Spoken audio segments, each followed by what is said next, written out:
Inflação, eleições e taxa de juros. O cenário econômico está desafiador e a sua carteira precisa estar preparada. Participe do Top 5, as melhores ações para 2022. Um evento gratuito e 100% online. Garanta sua vaga e participe. Top 5, isso é genial!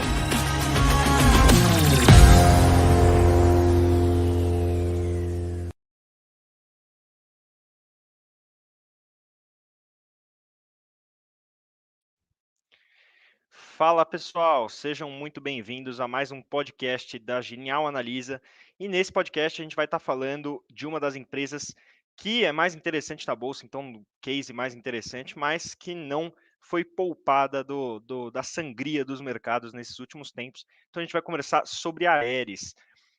Para participar dessa conversa, a gente vai ter dois convidados especiais hoje, então o Gabriel Tinen e o Igor Araújo. Então eles vão fazer parte do nosso time hoje. Igor Bastos aí, se vocês quiserem seguir ele no Twitter, então o perfil é um pouquinho diferente. Não vou passar o perfil errado também, né, Igor? Tem que fazer jus ao cara de Twitter que ele é. Então, Igor, eu queria que você começasse, cara. Primeiro, se apresenta aí, Gabriel, Igor, podem se apresentar. E queria que depois o Igor começasse falando um pouquinho mais sobre a Aeris, sobre essa empresa. Acho que muita gente já ouviu falar, porque é realmente uma tese interessante, é uma tese daquelas que o investidor olha o quali e fala, pô, esse negócio tem um potencial grande, e muitas vezes as adversidades são principalmente de momento de mercado ou de valuation. Então, eu acho bacana você trazer essa nuance da empresa e explicar por que esse quali é tão valorizado e por que a gente pode passar por um momento de turbulência grandes como a gente passou agora. Tá. Antes da gente começar, né, eu acho que é legal falar que a gente fez esse início de cobertura de Aeris já faz um tempo, né? O papel, assim como a bolsa brasileira apanhou bastante. A gente teve também os pares como um todo, né, de energia renováveis, eles sofreram bastante, tá? Isso tem muito a ver com crise energética que a gente viu, principalmente na Europa, né? O mundo passando por esses problemas de falta de combustível, elevação do preço de combustível, falta de gás, enfim, todos esses problemas acabam impactando, de certa forma, todos os players que estão ou direta ou indiretamente ligados à cadeia de geração de energia, principalmente esses que têm muito do valor lá na perpetuidade, tá lá na frente. Então, aqueles que o mercado espera que no futuro eles venham a crescer, tá? Eu acho que é legal a gente ter esse contexto antes da gente começar a falar do case especificamente, porque muita gente olha para o papel, vê um papel que já passou, já foi negociado ali acima dos R$ 10, hoje está mais ou menos na faixa entre 5 e 6, né, mais próximo dos R$ 6, e pensa que pode ser uma boa oportunidade de entrada, ou quem sabe um case de deteriorização de valor, tá? Ou então alguma coisa nesse sentido que esteja destruindo valor, tá?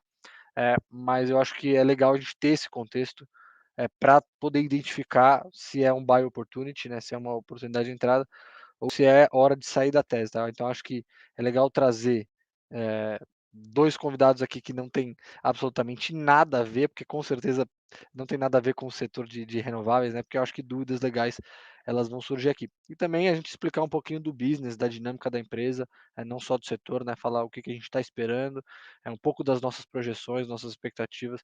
Então, assim, quem tiver dúvida aí, ou quem tiver comprado um papel, assim como alguns colegas meus que eu sei, podem mandar dúvidas aí que a gente vai tentar esclarecer ao longo do podcast aí. Perfeito? Podem ficar tranquilos que eu vou representar esse investidor aí ao qual você mencionou. Mas...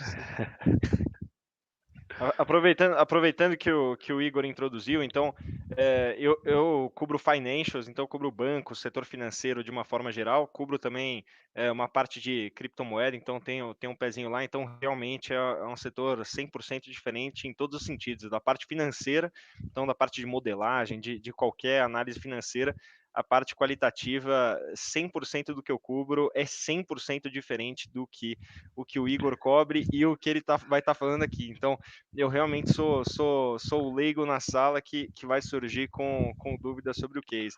queria também que o Gabriel se apresentasse, que ele faz a cobertura de outros setores que também são 100% diferentes dos meus, e eu queria que ele comentasse só um pouquinho para o pessoal ficar ciente, e se quiser dar uma seguida no Gabriel, tanto no Twitter quanto na plataforma do Genial Analisa, que tem muito material bacana. Com certeza. Então, atualmente eu cubro setores de Metals and Mining e de telecomunicações, que inclusive hoje a gente soltou um relatório sobre a Oi, explicando um pouquinho mais sobre o que aconteceu com o preço dela nesses últimos dias, né? Então, se você ficou curioso, não deixe de entrar na nossa plataforma da Genial Analisa e conferir esse relatório, né?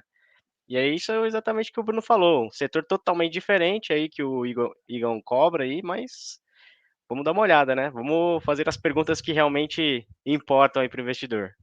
Tá. Ô, Só Brunão, uma última coisa, vai Igor, lá. rapidinho. Só pedir para o pessoal deixar o like, se inscrever aí no canal da Genial, ativar o sininho, porque isso ajuda muito a gente. É a forma que o YouTube tem de reconhecer o nosso trabalho, o nosso conteúdo e de entregar ele para mais pessoas. Então, o pessoal que está assistindo, que tem alguém que conhece, que investe em aéreos, e quer passar um pouquinho do senso e da tese da empresa, pode compartilhar também esse material que ajuda demais a gente. Então, só para dar esse recado que a Denise sempre pede, sempre está no nosso pé, e é mais do que certo da parte dela. Então, só antes da gente começar com o Igor falando da tese, mandar esse recadinho pro pessoal.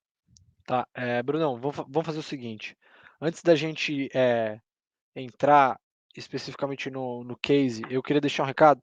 Eu tenho uma apresentação aqui que a gente usou no nosso início de cobertura de aéreos, que ela, obviamente, vai estar com alguns dados defasados. Então, esses dados, esses gráficos, que é gráfico de cotação e tudo mais, eu vou pular e vou ficar focado na parte que é a parte qualitativa e a parte explicativa, tá? Então, Ted, se você puder colocar na tela para a gente essa bela imagem, tá? Só para a gente tentar entender, né, onde a Aeres está inserida. Muita gente, quando pensa em Aeres, né, ouve falar o nome, sabe que está ligado à geração de energia eólica, mas não sabe especificamente em qual ponto da cadeia de valor a Aeres está inserida, tá? Então, para quem não sabe, só para contextualizar, eu sei que já tem muita gente aí mandando perguntas pontuais, mas a Aeres ela atua na produção de pás eólicas. Então, aquele catavento que a gente vê gigantesco lá, né, de geração de energia, que geralmente fica em lugares bem remotos, assim, distantes e vazios, porque aquilo faz uma barulheira do caramba.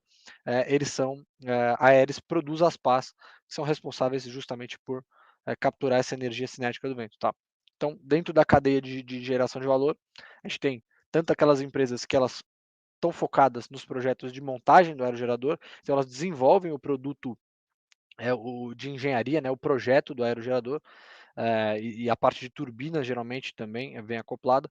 Então, as empresas mais conhecidas e as maiores do mundo são Vestas, Siemens Gamesa, né, que eram duas empresas e passaram por um processo de fusão, a GE, que fabrica uma diversidade de produtos no segmento industrial, também faz turbinas eólicas, a Nordex Acciona, que também é uma empresa, duas empresas que se fundiram, né, a Nordex e a Acciona, tá?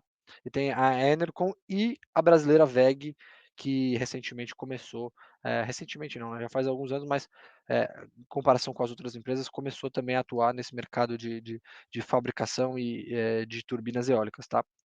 Do lado da produção de pás, né, como eu falei, a gente tem a produção de cada um dos componentes, né, mas eu vou falar especificamente de pás. Para quem não sabe, geralmente os aerogeradores, eles são produtos que são bastante terceirizados, então a gente tem empresas que fazem as torres, empresas que fazem a fundação, empresa que faz a turbina, empresa que faz a pá, tá? Então isso é tudo muito terceirizado e especificamente na indústria de pás a gente tem a Aeres, tá? Então, dentro desse segmento, a gente tem alguns concorrentes que são as maiores aí, concorrentes da Aeres, né? A gente tem a TPI, que é uma empresa americana que também fabrica pás, e a gente tem a Sinoma, que é uma concorrente chinesa que há pouco entrou no Brasil, tá? Eles estão tentando fazer, na verdade, essa entrada no Brasil através de uma parceria ali com o governo da Bahia. Então, para quem me perguntou aí sobre a concorrência, né, no mercado de pás eólicas no Brasil, a gente tem alguns players chineses tentando entrar. Só que quando a gente olha para o volume, né, que está sendo pleiteado, né, para ser contratado os projetos desses chineses, a gente vê que não tem, representa muito pouco em relação ao que a Aeris tem hoje já de capacidade contratada, tá? Para fornecer em termos de paz, tá bom? Então, Igor, deixa eu só fazer uma pergunta aqui. A Aeris, ela fica focada nessa parte de paz. E quem faz a turbina? Então, é o mesmo, geralmente os mesmos players que fazem o projeto e a montagem são os responsáveis pela turbina. E é segmentado geralmente sempre por material. Então, geralmente, quem faz pá é diferente de quem faz projeto e turbina, ou tem alguns players que têm uma interseção aí que fazem o processo inteiro verticalizado. então, basicamente o dono do projeto é quem faz a turbina, né? Então a gente tem essas empresas da esquerda que eu citei aqui para você, todas elas desenvolvem o projeto do gerador eólico, tá? E elas buscam parceiros. É como se fosse uma indústria automobilística, tá? Você imagina o automóvel. Uma Fiat da vida faz o projeto do carro, geralmente desenvolve as engrenagens e tudo mais, mas encomenda de terceiros a confecção, tá? Algumas dessas empresas elas são mais verticalizadas, por exemplo, a WEG ela procura ser bastante verticalizada em outros processos fabris, mas no caso específico de aerogeradores, não compensa para ela por conta de diferenciação de material. É exatamente isso que você falou.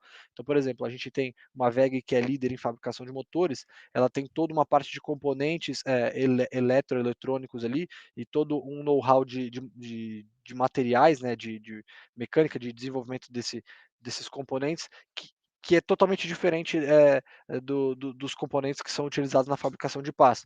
Então, por exemplo, a gente tem, vai fazer uma turbina eólica, a gente tem, muito cobre que é utilizado, a gente tem muitas peças, elas são de aço, então é totalmente diferente no caso das pás. Para quem não sabe, as pás eólicas elas são, em essência, fabricadas com fibras de vidro, né? Elas têm alguns reforços ali, mas elas têm que ser muito leves, né? Para justamente conseguirem girar com mais facilidade e capturar o máximo de energia possível, tá? Então, justamente, você foi perfeito no seu comentário, Bruno. Justamente por conta dessa diferenciação de materiais e ser um processo de fabricação muito específico, acabou-se terceirizando o processo de fabricação, tá? Como acontece lá, ou aconteceu, ou vem acontecendo em outras indústrias, tá? As empresas elas acabam focando no que elas são especialistas. Então a WEG, ela é especialista em fazer motores, ou inversores, ou geradores, e ela acaba terceirizando um processo que é muito diferente do dela para ganhar mais velocidade, mais qualidade nos seus projetos, tá? É óbvio que esses projetos eles precisam ser desenvolvidos de maneira conjunta, tá? Porque imagina que você tem um projeto de um aerogerador, você precisa saber se o seu fabricante ele é capaz de produzir ou se ele tem capacidade fabril para executar esse tipo de processo, tá? Então, as empresas elas conversam, a relação entre elas é muito estreita, mas é um processo terceirizado. E aí tem um outro ponto. Chineses, geralmente, eles fazem negócio com chineses. Voltando ainda naquela pergunta do Paulo, tá? Que ele perguntou sobre a entrada de novos players. Chineses, geralmente, eles fazem negócio com chineses. Lá na frente a gente vai ver isso, tá? Tem um gráfico que ele mostra isso especificamente. Então essa entrada no Brasil dos chineses ela é muito difícil, porque eles vão precisar buscar fabricantes de turbinas, em suma chineses, ou alguns contratos com esses outros players aí que já são clientes da Aeris, tá? Então, basicamente é isso. Eu não sei se eu respondi a tua pergunta, acho que eu até me estendi demais, mas é só para tentar botar tudo no mesmo pacote aqui para o pessoal entender qual que é a dinâmica do setor, tá? Ô, Igão, só aproveitando aí a pergunta do Bruno, você mencionou então dessa parte das chinesas, enfim, né, que tendem a procurar mais o mercado interno deles, mas e no caso da Aeris, ela fornece esses produtos apenas para empresas brasileiras ou ela está olhando também para o mercado externo, tenta... Então, a Aeris, na realidade, ela tem boa parte da receita dela relacionada a esses players, tá? Tem um gráfico lá na frente, aqui tem os principais, né? Os players que são responsáveis pelos aerogeradores, né? Que desenvolvem o projeto e fabricam as turbinas. E a Aeris tem contrato com todos eles, como vocês podem ver, Vestas, Siemens Gamesa, GE, Nordex, Enercon e WEG são empresas que não, tirando a WEG, né, são empresas que não são nacionais. Então, essa facilidade. E lá na frente a gente vai entender isso, tá? Mas essa facilidade que a Aeris tem de se relacionar com essas empresas de fora está muito ligada à procura dessas empresas para entrar no mercado brasileiro, tá? Porque a gente sabe que o Brasil é um país de dimensões continentais, né? Lá na frente, na apresentação, tem um slide falando especificamente sobre isso, sobre o potencial eólico no Brasil. Então, essas empresas elas acabam tendo que vir para o Brasil para buscar projetos, enfim, desenvolver investimentos em energias renováveis, principalmente eólica.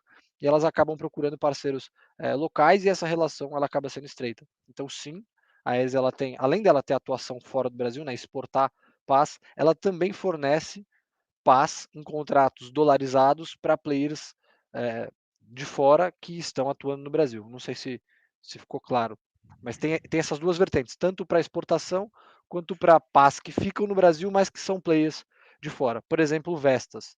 Vestas é um player que está lá fora, então a Aeris fornece pás, por exemplo, para parques da Vestas fora do Brasil, mas quando a Vestas desenvolve um projeto aqui, provavelmente ela vai estar utilizando as pás da Aeris, né, nos aerogeradores dela, tá bom?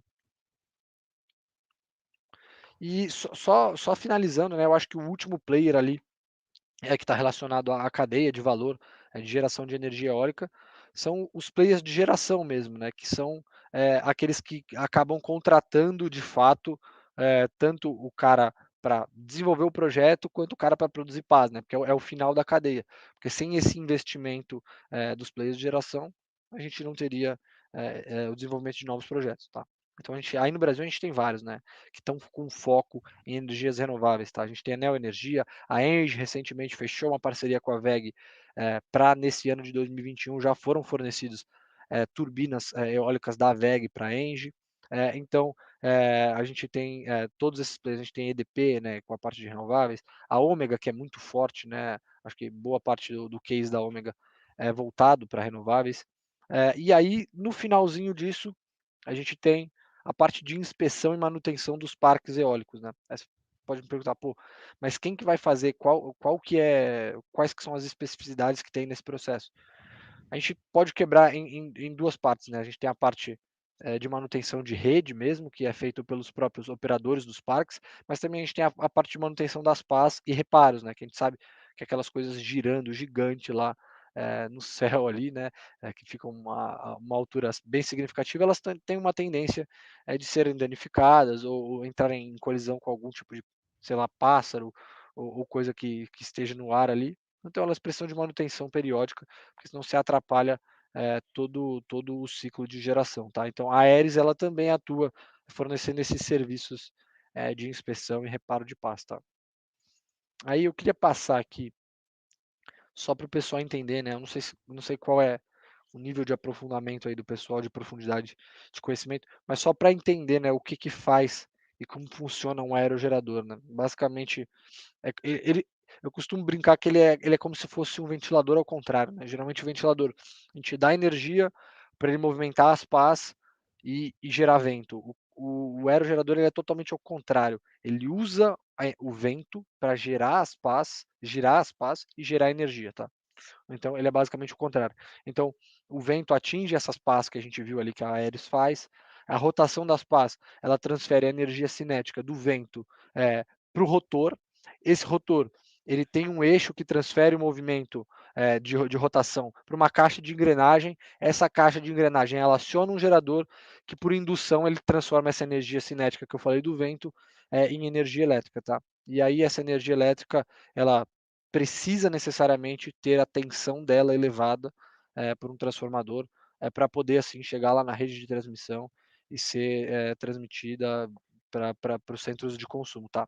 Geralmente esses parques eólicos eles ficam muito distantes dos polos consumidores, tá? É, isso porque não só eles são gigantes e fazem um tremendo barulho, mas também porque eles dependem de condições específicas naturais, né? Condições naturais específicas, como por exemplo velocidade de vento, regularidade de ventos, tem turbulência também, que é um outro fator que impacta, tá? Então eles ficam geralmente longe e geralmente tem um custo todo envolvido ali, né, que eles levam, até um custo de oportunidade, na hora de analisar um investimento em energia eólica, tá? Até depois a gente fala, mas voltando naquela questão do que a gente comentou, né? Toda essa crise energética que a gente passou recentemente ainda enfrenta, né? Com o preço de petróleo nas alturas, preço de gás nas alturas, isso acaba influenciando, né? Porque quando você tem uma energia menos competitiva, né? Você sabe que você precisa de muito investimento, no caso da eólica, né? Isso vem caindo hum, e também demanda um tempo, né? Para você executar os projetos. Você acaba optando nesses momentos de crise por eh, escolher aquela energia aquele método de geração de energia, né, no caso queima de gás, por exemplo, ou até queima de combustível fóssil, você acaba escolhendo um método que é mais rápido e você consegue suprir a demanda de forma mais assertiva, tá? Então, até por isso, esses players eles acabam sendo mais impactados nesses momentos, tá? Porque a gente tem o senso comum é de que ainda está longe, sabe?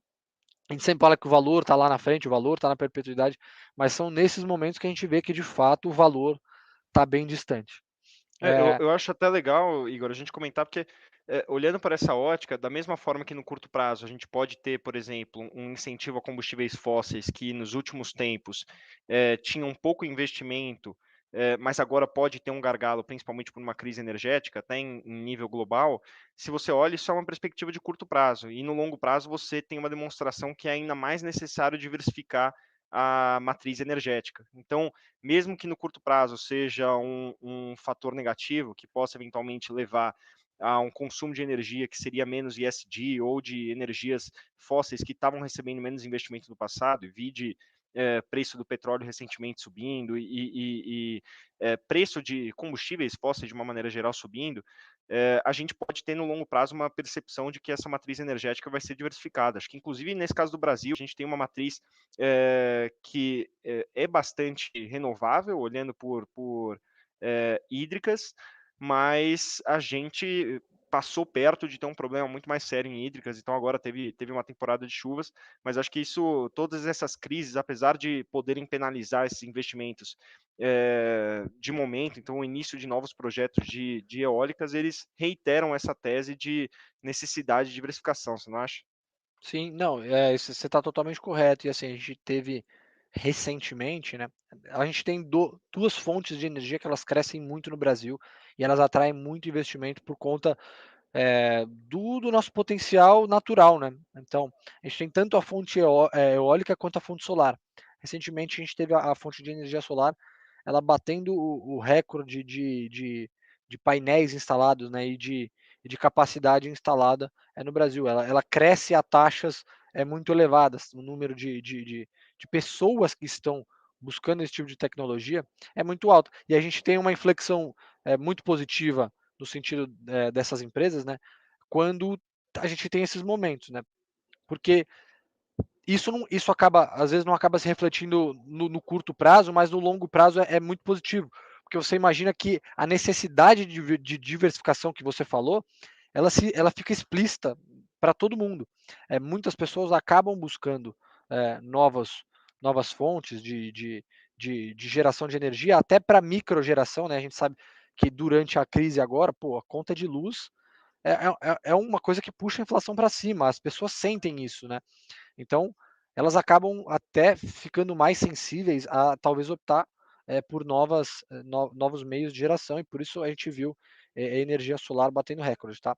E no longo prazo, como eu falei, isso atrai muito investimento para o Brasil, porque você mostra para todo mundo a fragilidade que existe, embora seja renovável, a fragilidade que existe em termos de diversificação.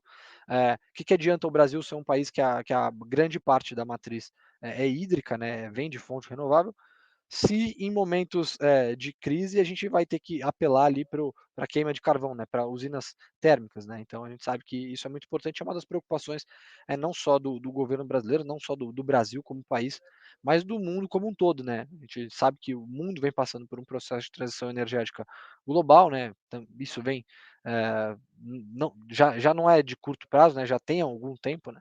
Muito com medo de crescentes emissões de gases poluentes, aumento de temperatura do planeta. Então a gente sabe que tem esse apelo, né? E a gente vê que nesses momentos os investimentos eles devem se intensificar, mas você tem uma curva de, não diria de aprendizagem, mas você tem uma defasagem mesmo, né? Desse investimento em projeto se tornar desenvolvimento de produto para depois, lá no final, você ter uma geração mais diversificada, tá? Então, só queria trazer esse gráfico que é muito legal, né? Que vem lá do Energy Central, que é uma fonte que a gente tem, que faz uns gráficos bem legais de comparação, para a gente ter uma noção de como esses cataventos, né, os aerogeradores, como eles evoluíram ao longo do tempo. E como isso é importante para diminuir o custo, a gente já vai ver lá na frente. Mas só para você ter uma noção, ele traz uma comparação legal, né, com monumentos emblemáticos, aí, vamos dizer assim, ou construções emblemáticas que a gente tem no mundo. Então, se você for ver, estimam, né, que em 2025 a gente vai ter aerogeradores maiores do que a Torre Eiffel, né, que são quase 300 metros de altura ali, se eu não me engano, a Torre Eiffel deve ter 2,998, 298 ou 299, alguma coisa assim, de altura, tá? E você vê que além dessa curva de altura, você tem um ganho de capacidade de geração, tá? Então a gente está falando, na década de 90 lá a gente tinha aerogeradores menores, né, que por volta ali dos 50 metros, e hoje a gente chega em aerogeradores entre 250 e 300 metros, né? Então a gente tem um ganho de geração, a gente está falando de 9 megawatt entre 13 e 15 estimado para 2025. Isso é importante porque você consegue aproveitar, né, para um menor espaço, conseguir gerar mais energia, tá? Isso é importante, né, como eu falei, para você derrubar o custo, né? Como eu falei, a gente tem os drivers que a gente tem para o setor, né? Eu já falei, transição energética global, e o segundo seria justamente essa queda no custo de geração eólica, né? Se você for olhar o LCOE, né, que é mais ou menos a média do custo de energia por fonte, tá? A gente vê que a fonte de energia eólica, hoje em dia, ela já nesse parâmetro, ela já é uma das mais competitivas em termos de custo por megawatt gerado, tá? Isso, a unidade é em dólar, tá? Megawatt-hora gerado. Então, isso demonstra que em momentos de crise, como eu falei para você, os investimentos eles devem se intensificar, né? E à medida que você vai ganhando escala nisso, você também consegue ir barateando, né, o custo de geração. Aí tem esses dois outros pontos aqui que a gente vai tocar ao longo aí do podcast, mas que é o processo de terceirização que bate naquilo que eu te falei, que é muito parecido com o que a gente viu na indústria automobilística, ou ainda vem vendo, né?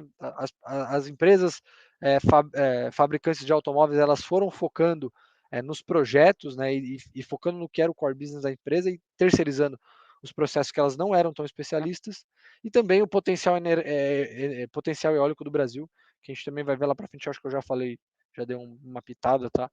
Mas é um pouco disso, tá? Esse é o panorama do setor. Aqui ainda tem bastante coisa, né? Mas se eu fosse falar, eu acho que eu falaria isso, tá? Em termos de expectativa para a empresa, tá? Se vocês quiserem me interromper, fiquem à vontade aí, porque eu estou falando igual uma metralhadora sem fim aí, pode, pode tirar dúvida aí, fica à vontade, Brunão e Gabriel, para me interromper, beleza? Beleza, pode deixar. Mas falando aqui de um pouco da Aeres especificamente, né? Legal quando a gente vai comparar a empresa, até o GCL perguntou, né, do preço sobre o valor patrimonial de atualmente ser 4,5 vezes, e a gente já vai falar um pouco de valoração em termos relativos, tá? Mas é legal a gente olhar para essa métrica, né, que é o ROIC, que nada mais é que o retorno sobre o capital investido, tá? Quando a gente vai olhar para os fabricantes de pá, né, que a gente tem a Aeres e TPI, basicamente, que são as duas que a gente tem dados confiáveis aí, a Aeres ela tem um ROIC muito acima da TPI, tá?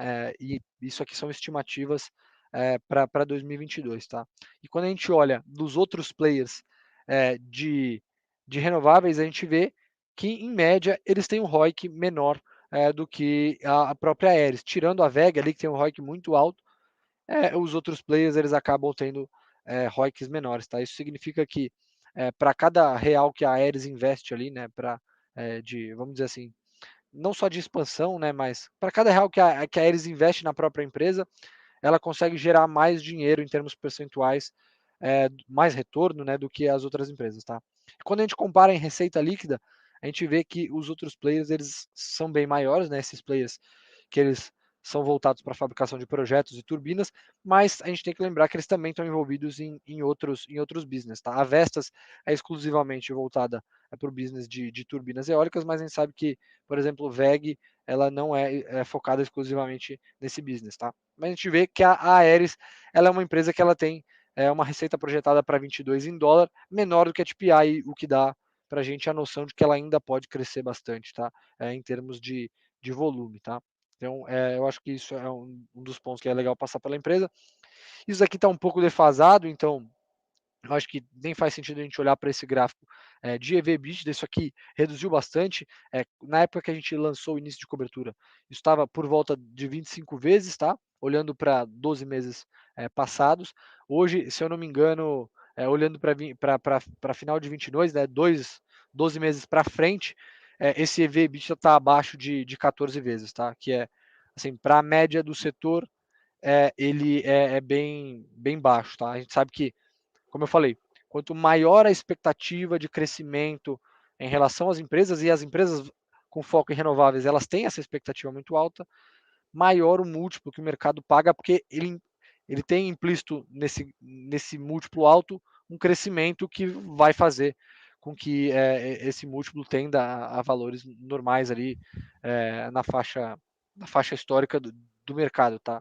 Entre 5 e 7 vezes, ou até entre 5 e 10 vezes no máximo, tá? Mas para players do segmento de renováveis, geralmente são mais altos. E a gente vê que a fabricante de pás, né, eles têm múltiplos menores, geralmente, do que os outros players, mas são múltiplos ainda relativamente altos. E hoje a gente vê a Aeris negociando abaixo dessas 14 vezes, que nos dão a sensação de que a empresa tá barata, tá? Mas isso é legal a gente mencionar, que isso vem junto com uma queda de múltiplo generalizado do setor, reforçando, né, aquilo que a gente falou anteriormente, né? A gente tem esses momentos de crise, novos investimentos em fontes não renováveis, né? Que a gente tem essa necessidade porque acham que demora, né? Tem essa demora da capitalização do investimento, tá? Então, todos os players acabaram sofrendo. Então, se a Aeris caiu, a TPI também caiu, a Vestas também caiu, Siemens Gamesa também caiu, Nordex também caiu, até a própria VEG, que é mais diversificada, também caiu, tá? Então, acho que é legal a gente falar isso. Ô, Igor, até para mencionando essa parte do EV/EBITDA, você vê que é um múltiplo relativamente alto ali, né? Mas eu acho que no caso ali da Aeris como um todo, exibe também essa possibilidade de crescimento, né? Quando a gente olha o potencial exploratório que tem no Brasil, né? Que muito lugar ainda que tem chance de você utilizar uma pá eólica, toda uma geração a partir da energia eólica, eu acho que todo esse ramo tem um potencial de crescimento bem alto, né? Então acho que também reflete um pouco isso, você não acha? Não, exatamente, é exatamente isso. Múltiplos altos significam que o mercado espera crescimento das empresas, tá? Então, o mercado de energia eólica, no Brasil, ele aponta para uma vertente de crescimento muito acelerada. Então, por isso que as pessoas se sentem confortáveis em pagar múltiplos maiores, tá? Obviamente, né? Isso daqui também a gente coloca nessa conta aqui aquele fator de perpetuidade, né? Essas empresas, elas têm muito valor na perpetuidade. Quanto maior esse múltiplo, geralmente mais crescimento se espera, e mais crescimento na perpetuidade tem. E normalmente, quando a gente tem juros subindo no mundo inteiro, como aconteceu, todas essas empresas, elas também são penalizadas, né? Porque a taxa de desconto desses fluxos lá perpétuos, ela fica maior, né? Então a gente acaba tendo menos valor na atualidade, tá? Então isso também impacta. Mas é como você falou, mercado é um mercado que a gente espera muito crescimento. Assim, todo mundo que olha para o processo que a gente vem passando, onde as pessoas estão apontando o nariz para a fonte de energias renováveis, a gente sabe que tem muito crescimento, porque, afinal de contas, o mundo cada vez mais consome mais energia, né? A gente vê o Brunão falando aí de DeFi, vê o Brunão falando aí de metaverso. Imagina quanto de computador rodando, quanto de energia está gastando isso, indústria no mundo, tudo ficando muito mais mecanizado. E isso é energia na veia, né? O mundo precisa de energia, transporte também, transportando cada vez mais carga, e é tudo energia, né? Tudo demanda energética. População crescendo também, Então, assim, quando a gente olha para o case de geração de energia global, é muito fácil, muito intuitivo de ver que ele aponta para crescimento. E a gente olha para os players mundiais e globais se posicionando, até montadoras de carros se preocupando com a emissão de poluentes, a gente vê que eles apontam na direção de energias renováveis. Então é muito intuitivo a gente pensar que é um mercado em expansão, né, em crescimento. Ô, Igor, queria trazer uma pergunta aqui do Paulo Ricardo. Ele falou um pouco de concorrência, até uma coisa que você já tinha citado anteriormente. A Aeris está bastante concentrada pelo que você tinha até comentado e pelo que está aí, no mercado brasileiro. Então, qual que você vê, qual que você vê que é o grau de risco de eventualmente ter algum player internacional conseguindo entrar no Brasil? Até porque dentro do Brasil a Aeris tem uma vantagem logística, acho que até no meu entendimento, já que ela consegue produzir aqui de uma forma muito próxima, muito similar ao polo consumidor dessa pá. E qual você acha que é o risco de competição lá fora? Então, olhando nesses mercados que a Aeris pode entrar, pode expandir ao longo do tempo, quão competitiva você acha que ela pode ser? A gente tem um caso de sucesso no Brasil que é até contra-intuitivo, dado que o Brasil é um país que sofre um pouco no segmento industrial, que é a WEG. Você acha que a Aeris tem condição de estabelecer uma vantagem competitiva nessa linha e conseguir se expandir tanto no mercado brasileiro quanto no mercado externo e manter essa expansão? Porque no mercado brasileiro ela até que tem um market share extremamente relevante, mas no mercado externo ela também conseguiria expandir, você, na sua concepção? Tá, antes da gente falar de mercado externo, acho que é legal dar uma noção. Lá no começo eu falei de China. Falei que geralmente os chineses eles fazem negócio com os chineses. E essa visão, ela é muito importante quando a gente está olhando o mercado de renováveis, tá? Porque os chineses, o mercado chinês de energia eólica, de pás eólicas, ele é pouquíssimo penetrado por players externos, tá? É um mercado que cresceu muito, mas foi dominado pelos players locais, tanto de fabricação de turbinas quanto de fabricação de pás. E o mesmo vale para a penetração dos chineses no mercado global. Ela é muito baixa, justamente porque era um mercado em forte expansão, então os chineses eles acabaram se relacionando entre chineses. E o mercado de turbinas eólicas, ele passou e ele está passando por um processo de consolidação muito forte. Eu não sei se você lembra quando eu mostrei lá no primeiro slide, das 4 ou 5 maiores empresas que a gente tinha ali, 2 vinham de fusões muito grandes, que já eram players entre os top 10 que acabaram se fundindo. Então, a gente tem que ter isso em mente, tá? E por que eu falo isso? Primeiro, as relações entre os contratantes, né, os desenvolvedores do projeto e os fabricantes de pás, ela é muito estreita. Ela precisa ser muito estreita porque o projeto ele é muito específico. O design do aerogerador ele é muito específico e ele depende da localidade. Então, essa relação precisa ser necessariamente próxima, tá? Então, ao longo dos anos, a própria Aeris, ela conseguiu estabelecer uma relação contratual forte com esses outros players. Ela tem muita proximidade com esses outros players, tá? Ela, ao longo do tempo, como você pode ver, ela conseguiu, pós-IPO principalmente, e captação de recursos, distribuir bem a receita dela, né, em termos de Brasil e exterior. Você vê que, pô, lá em 2015 ela era totalmente concentrada em fabricar as pás para o mercado interno. E ao longo dos anos isso foi mudando, tá? Hoje mais de 60% é fabricação para o mercado brasileiro, mas a gente tem 34% de pás para o mercado externo, que é um número relevante. E aí, um dos gatilhos importantes que a gente tem aqui no case de Aeris são os novos investimentos que estão sendo feitos ao redor do mundo. Tá? Nos Estados Unidos, a eleição do Biden foi muito importante para o case de renováveis. Tá? A gente sabe que a conjuntura global, né, de crise energética acabou atrapalhando um pouco, mas foi muito importante a entrada dele lá, porque ele destinou boa parte dos investimentos do governo agora no período pós-pandemia para justamente incentivar novos leilões de geração de energia, tá? Principalmente renováveis, porque ele tem uma pegada de querer zerar as emissões a partir de fontes de geração de energia, tá? Nos Estados Unidos até 2030, se eu não me engano. Então, isso intensificou. Isso criou um start na Aeris ali de pensar, poxa, acho que vale a pena eu me mexer para lá. Então, nas últimas conversas que a gente teve com a empresa, nos últimos calls de divulgação da empresa, a empresa já vem sinalizando um possível greenfield lá nos Estados Unidos. E, obviamente, ela não faria isso sem os seus principais parceiros, porque a gente vai ver, a gente sabe que esses players eles já têm uma atuação relevante no mercado americano, mas provavelmente a gente vai ver a ida da Aeris para os Estados Unidos nos próximos anos, entre 23 e 24, casado com parcerias e projetos já desses players, justamente para fazer isso que você falou, deixar o polo produtor da pá, né, próximo do polo consumidor da pá, que é o parque. Então, tem sim essa possibilidade de ganho de market share, principalmente com essa ida para o mercado americano. E além disso, tem um ponto sensível aqui que eu acho que é legal a gente mencionar, que seria mais uma opcionalidade. A gente não tem nada certo para isso, tá? Mas a VEG, recentemente, ela conseguiu a homologação de um aerogerador na Índia, que é um mercado em expansão gigantesco de renováveis, tá? Então, existe essa possibilidade da VEG conseguir ganhar share lá na Índia e demandar ou exigir, né, uma parceria da Aeris para fazer um greenfield lá, também próximo do polo consumidor.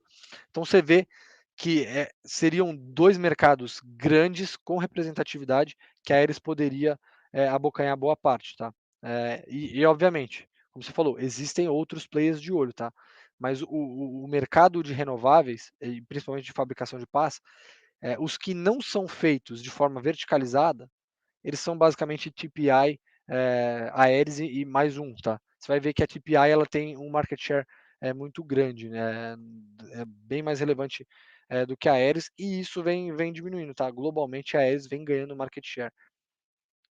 Coincidentemente ou não, já era o próximo slide, tá?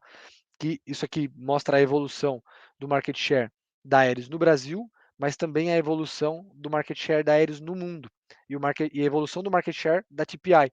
Você vê que quando a Aeris ela começa a ganhar escala, começa a ganhar relevância, a TPI meio que se estabiliza ali, ela tem uma taxa de crescimento de market share bem inferior à da Aeris, tá? E isso obviamente em decorrência dos bons contratos que ela fez e das boas parcerias comerciais que ela tem. Então a Aeris sai de 2016 de 2% para 7% de market share em 2020, tá? Isso daqui já está maior, só para constar. E no Brasil, você vê um poder de consolidação gigante, justamente por esse diferencial que ela tem de estar próximo do polo consumidor das pás, né? Que seria ali a região Nordeste, que é o maior polo, tá? Então você vê que É interessante isso, porque com 90% de market share, parece até uma coisa que o André Luiz tinha comentado aqui, que a ele só decola se sair offshore, né? Com 90% do market share, para expandir mercado, realmente indo para mercado internacional parece a alternativa mais viável, porque é difícil crescer mais no Brasil se o mercado não começar a expandir mais rápido, porque ela já tem uma é, participação muito grande desse mercado, né? e é legal falar assim, e eu concordo, ela tem 90% do market share no Brasil, ela só cresce se o mercado crescer. O mercado já tem muitos projetos homologados, né, com pedidos de licença, tá? Então é um mercado que vai crescer, naturalmente a receita dela vai crescer, mas para ter essa virada de chave, se a gente tivesse novos investimentos em offshore entrando no Brasil, né, que seria que ainda é inexplorado, a gente também teria um gatilho importante, tá? Porque geralmente a receita por pá offshore da Aeris é maior. Ela consegue diluir mais custo porque são pás maiores, tá? Geralmente, e também a demanda por esse tipo de pá também, quando vem em pedido maior, porque a restrição de área é menor, tá? Então tem essa diluição de custo. E aí, aí quem deve estar assistindo pode se perguntar assim, cara, mas por quê? Por que vai ter investimento em offshore no Brasil, sendo que a gente tem um potencial gigante inexplorado onshore aí que você falou?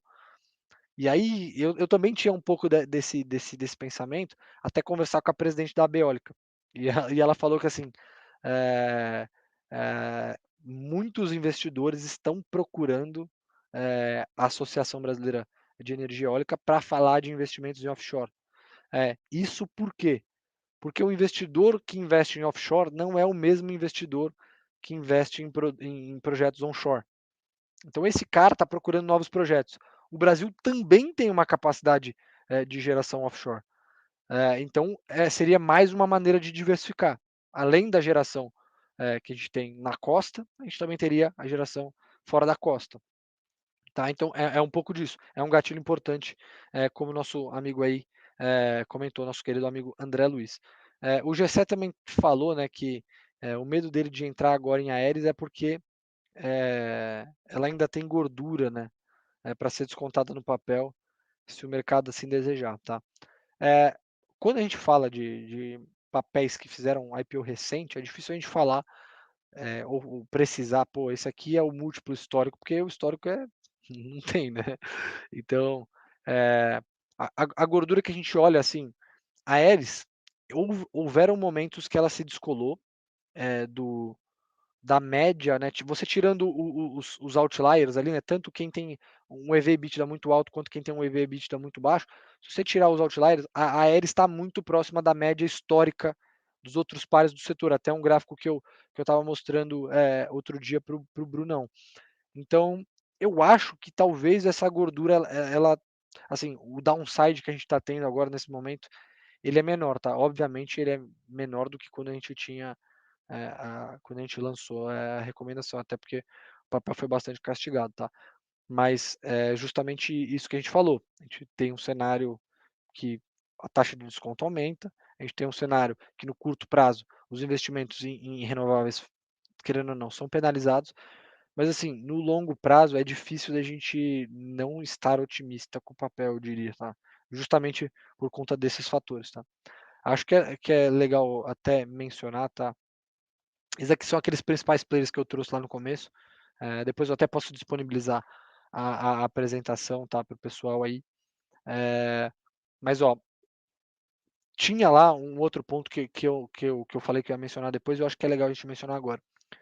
Isso daqui são as projeções da Bloomberg para cada fonte de geração, tá? Então você consegue ver aqui que a fonte de energia eólica no cenário, no base case scenario, ela é a que mais ganha relevância ao longo do tempo. E a gente tem uma deteriorização do carvão, né? A gente vê as pessoas trocando mesmo de fonte de energia. Espera que o mundo caminhe para essa geração mais sustentável, tanto solar quanto eólica.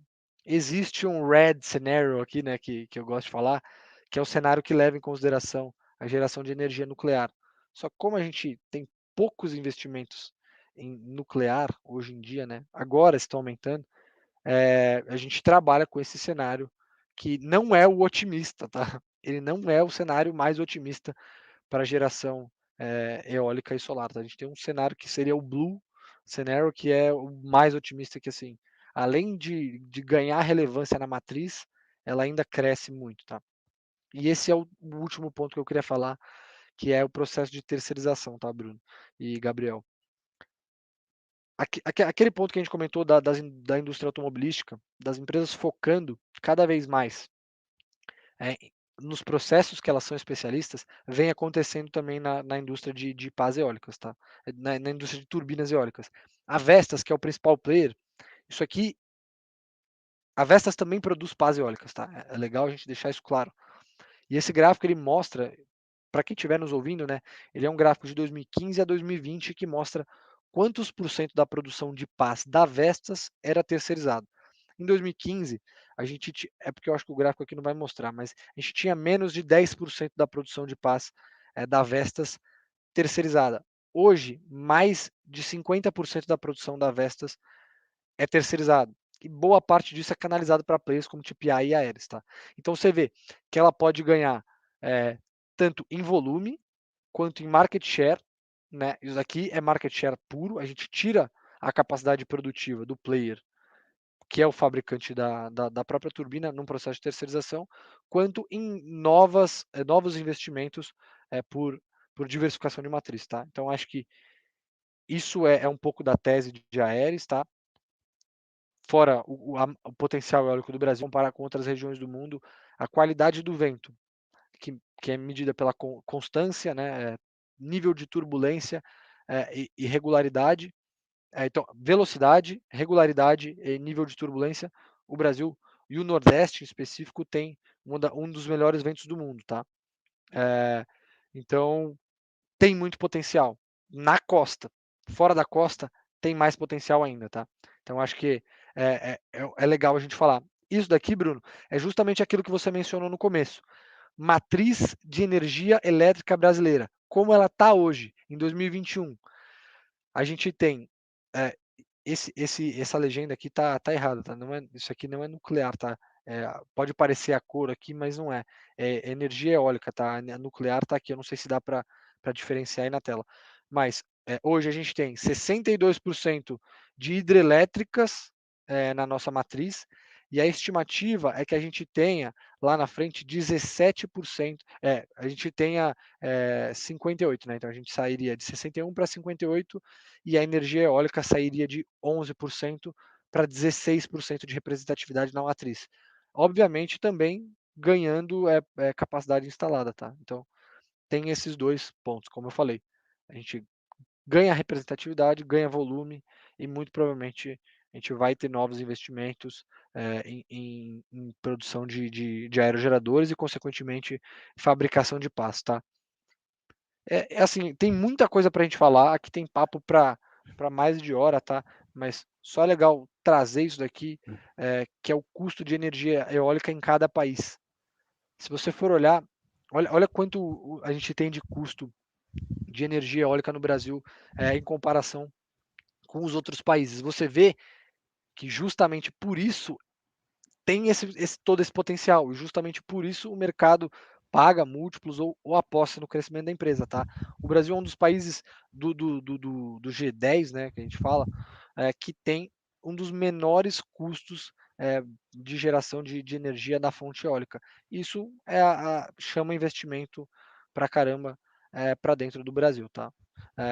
Só que a estimativa de evolução de capacidade instalada da fonte eólica no Brasil, isso daqui é a projeção do plano decenal de energia, que é feito pelo governo brasileiro, tá? Então, existe um estudo muito bem embasado, mais bem feito do que um ser humano só poderia fazer, então existem muitas pessoas que trabalham nisso para estimar o crescimento da capacidade instalada de energia no Brasil. Você vê o formato dessa curva, acho que ele já fala por si só, né?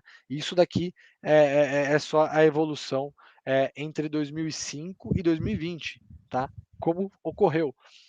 Acho que eu tenho algum outro slide aqui que mostra as projeções disso para os próximos anos, tá? Eu só não sei se está por aqui. Enfim, para não ficar procurando aqui igual bobo, eu vou deixar vocês falarem, né? Porque só eu falo.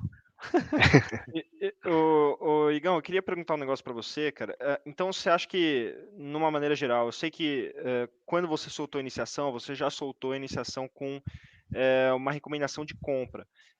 Olhando para esse cenário agora, então, com o papel mais descontado do que estava naquele momento, um cenário que parece ser muito semelhante, então, com potencial de crescimento em eólica, tanto no Brasil, tanto lá fora, um potencial para a Aeres, que já tem uma grande participação no mercado brasileiro, de eventualmente expandir lá para fora com os parceiros comerciais que ela já mantém no Brasil. Você acha que esse desconto que a gente teve recentemente é uma oportunidade ainda maior da gente comprar uma empresa que é muito boa? Ou você acha que existem novas ressalvas que a gente não tinha naquela época? Eu acho que assim, até quando conversei com o Gabriel a primeira vez sobre a Aeres, eu acho que a tese de Aeres é uma tese de longo prazo, tá? Assim como existem muitas pessoas que me falam, poxa, Igor, mas você não recomenda a compra em VEG porque você fala que o múltiplo está esticado. Sim, mas eu acho que o crescimento da Aeres ele tende a ser mais rápido, tá? Justamente por conta do crescimento desse mercado. Obviamente a VEG ela absorve um pouco desse crescimento, mas a Aeres ela ainda está, o mercado de eólica no Brasil, né? E a Aeres ela ainda está no early stage ali, tá? Acho que são cases diferentes, tá? Então hoje tem menos downside do que tinha na época que a gente lançou esse início de cobertura. Obviamente a gente fez as revisões no começo do ano, no final do ano, né? Logo quando saíram os resultados do terceiro trimestre, para falar um pouco do target price, mas a empresa fez alguns movimentos inteligentes de rolagem de dívida, de diminuir o custo de dívida, né, em um momento de subida de juros, que acabaram netando um pouco, né? A gente também teve previsão de dólar subindo, que impacta positivamente a empresa, então acabou netando um pouco dessa perda de valor, né, que a gente tinha tido. Então o valuation ele ficou mais ou menos elas por elas, tá? Hoje, essa é a figura que eu tenho, tá? O potencial de queda hoje é menor do que aquele que a gente tinha. E é aquilo que você falou. Empresas de crescimento tendem a sofrer em momentos de subida de taxa de juros. É natural, porque tem muito valor que está na perpetuidade, o fluxo ele vai acabar sendo mais descontado. Mas assim, como empresa, como tese de investimento e como case, o mercado de renováveis hoje me deixa mais otimista do que eu estava quando eu lancei o MIS de cobertura, tá? Para ser bem sincero.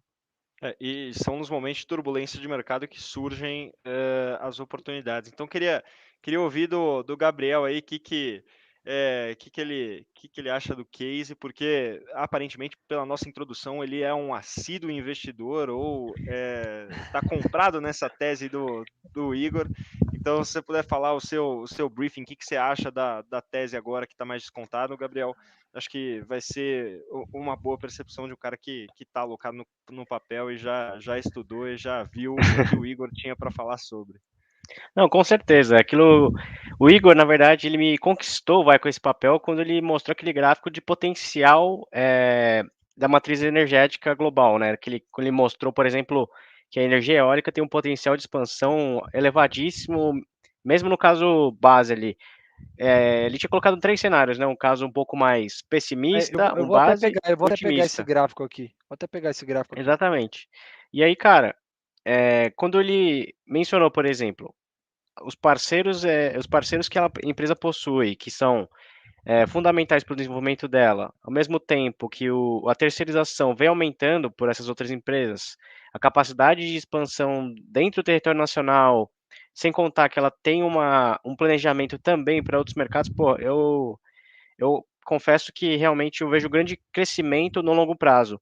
Beleza, agora nesse comecinho, o cenário macroeconômico não vem ajudando, né? Obviamente a queda de todas as ações, basicamente, ali, de maneira geral, foi bem relevante. Mas, de maneira geral, é um case de longo prazo. Então, eu não tenho pretensões de vendê-la, por exemplo, nos próximos 2, 3 meses, entendeu? É uma coisa que eu acredito que o Brasil, principalmente, vai continuar assim desenvolvendo, principalmente na energia eólica, até solar também. Então, pô, como investidor, eu ainda estou tranquilo com relação ao papel, acredito assim na tese de longo prazo mesmo. E tem outra coisa, Brunão. Eu tenho essa imagem que o Gabriel falou aí, eu só tô puxando ela aqui no meu Twitter, onde eu tinha colocado. Eu vou jogar ela na tela aqui, eu não sei se eu consigo. Deixa eu ver aqui. Um segundinho. Só para a gente também não se alongar muito e irmos nos encaminhando para o final. Ô, Ó, Igor, só uma pergunta aqui. Você tinha mostrado aquele gráfico do custo por energia aqui no Brasil, na parte eólica, de ser um dos mais baixos que tem. Isso se sim. deve mais ao potencial de produção ou tem alguma característica do Brasil que torna isso um pouco menor que os outros pares? Aquela métrica ela leva em consideração o quanto de energia você gera por real gasto, né? Então imagina que o teu aerogerador no Brasil ele gera muito mais energia do que um aerogerador no Hum, Japão, por conta da qualidade do vento. Então isso entendi. abaixa o teu custo. Além disso, imagina que para você achar uma terra vazia no Nordeste aqui, brasileiro, é muito mais barato que você comprar uma terra lá no Japão, tá? Então, ou ir ao mar e botar uma turbina lá no mar. Então são esses dois fatores, tá? É, você também ter muita terra disponível também ajuda, né? Porque você consegue ganhar escala. Se puder jogar na tela aí, esse é o último gráfico antes da gente encerrar. Eu não sei se dá para ver se ficou muito pequenininho, mas a ideia aqui são aqueles 3 cenários que eu disse anteriormente. Eu vou tentar dar um zoom aqui para ver se foi. Melhorou? Melhorou? Talvez Agora agora? sim, agora ficou. Tá, Agora sim. beleza. Então, esse gráfico São projeções da Bloomberg, tá? Como eu falei, eles têm 3 cenários e são cenários que a gente usa aqui também para fazer as nossas projeções, tá? Então, como você pode ver, eles têm 3 cenários de geração, da matriz de geração de energia global. No cenário base, que é o que a gente usa, você pode ver o crescimento da capacidade de geração de energia eólica, que é essa wind azul aqui. No Green Scenario, que é o primeiro cenário deles, olha o quanto de ganho de geração a gente tem em termos de volume, né? E também de representatividade, tanto de matriz solar quanto matriz eólica. E a gente tem um cenário vermelho, né? Que é aquilo que eu falei, que além das outras crescerem, o equivalente é o que elas cresciam no cenário cinza, né? Que é o cenário base, a gente tem a matriz nuclear dominando, tá? Então, você entende que a gente está num cenário ainda meio que pessimista, vamos dizer assim, né? O cenário base mesmo, não tem nada de projeção super estimando, e a gente tem upside, beleza? E Então acho mesmo, que é eu acho isso. que mesmo no último cenário ali, se você for observar, a energia eólica cresce bastante. Então, acho que até no cenário negativo, ele não é necessariamente negativo para a eólica, ele é necessariamente negativo para a fóssil, eu acho que em Sim, todos os cenários. sim, mas Mas olha, ele olha é onde está menor o o crescimento, mas é crescimento. grande. Repara depois de qual ano que está o crescimento nos 3 cenários. O É lá crescimento depois de depois de segunda metade 2030. ali do. É, É, exatamente. você Isso entendeu? aí. Você entende como esse valor ele tá lá longe? Por quê? É aquilo que eu falei para você, o processo de investimentos em renováveis, ele é um processo, ele não é uma coisa que acontece do dia para a noite. Assim como a gente está vendo aí o preço subindo de commodities energéticas, né, por exemplo, petróleo, porque não tiveram investimentos. Isso são coisas que não são sanadas da noite para o dia, tá? Então, isso são movimentos. E é basicamente isso, tá? Então, acho que a tese, ela foi se reforçando, tá? Acho que a presidente da Abeólica me deu alguns insights legais, tá? E assim, eu olhando hoje para o case, eu mantenho a minha recomendação de comprar, tá bom? Muito Perfeito. bacana. Só para o pessoal que quiser acessar o relatório, vocês podem ir em analisa.genialinvestimentos.com.br. Vocês podem fazer isso pelo site da corretora, entrando na aba Conteúdo, Genial Analisa, e aí vocês vão encontrar dentro da aba do Genial Analisa o relatório.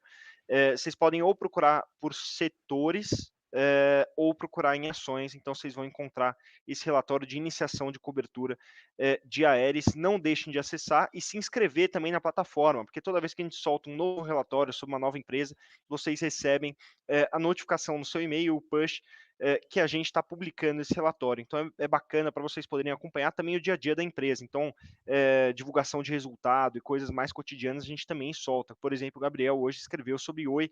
Eu vi que o pessoal estava pedindo um podcast falando justamente de Oi, do que está acontecendo na empresa. Eu já vou endereçar já está endereçado, na verdade, essa solicitação para o Gabriel, que faz a cobertura, então a gente fica de trazer ele aqui para comentar sobre a empresa, e está acontecendo bastante coisa, mas para vocês poderem acompanhar mais perto, sem precisar necessariamente esperar um podcast, vocês conseguem se inscrevendo na plataforma e também pela newsletter, então a gente escreve sobre essas notícias lá e divulga esses relatórios lá também. Eu queria agradecer tanto o Gabriel quanto o Igor pela participação aqui. Lembrando que a gente vai ter um próximo evento na quinta-feira para falar sobre as top 5 ações do ano de 2022, na visão do Genial Analisa.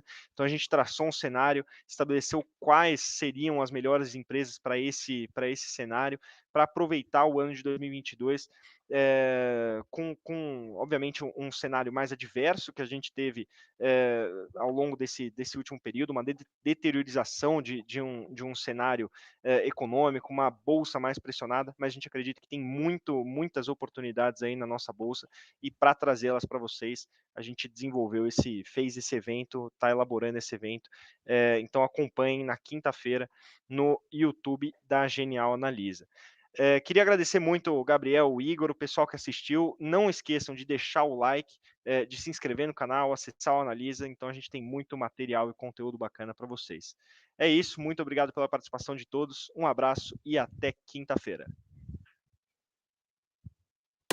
Inflação, eleições e taxa de juros. O cenário econômico está desafiador e a sua carteira precisa estar preparada. Participe do Top 5, as melhores ações para 2022. Um evento gratuito e 100% online. Garanta sua vaga e participe. Top 5, isso é genial!